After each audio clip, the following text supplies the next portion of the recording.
What up guys, welcome back to the channel. My name is Brandon Diaz and I am an entrepreneur and we are in Miami, Florida right now.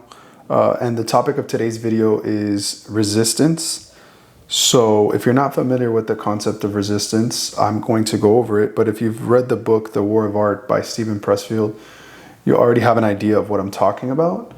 The concept of resistance, essentially is a blanketed statement. It covers a bunch of negative emotions and I'll provide some examples, but I want to start by reading the first paragraph of a newsletter that I wrote 7 days ago.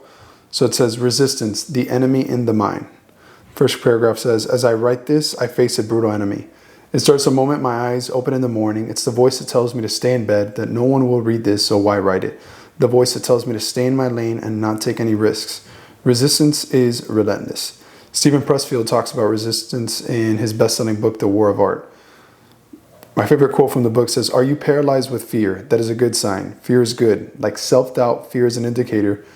Fear tells us what we have to do. It's pretty deep, but just to cover, what resistance is and how you can see it manifest in your life, as I'm sure you're already familiar with a bunch of these emotions. To list them out, with their emotions like procrastination, over-planning, overthinking, fear, self-doubt, anxiety, impatience, guilt, and pessimism.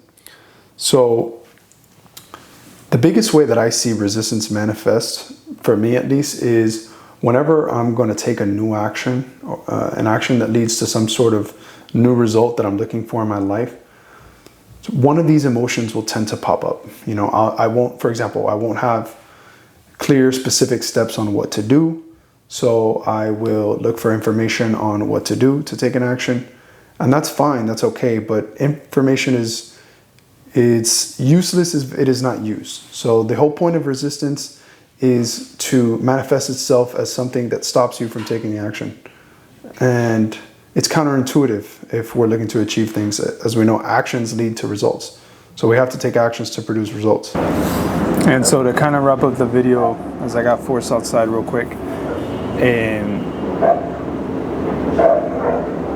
essentially one thing that's really helping me is figuring out what I want to do, what's going to get me to my goal, having singular focus on that. And if fear or a negative emotion populates, using that as a good sign. That's how I know I'm doing the right things. And then just kind of leaning into that. It doesn't get easier, but we get better. And so I'll leave you with that. Thanks so much.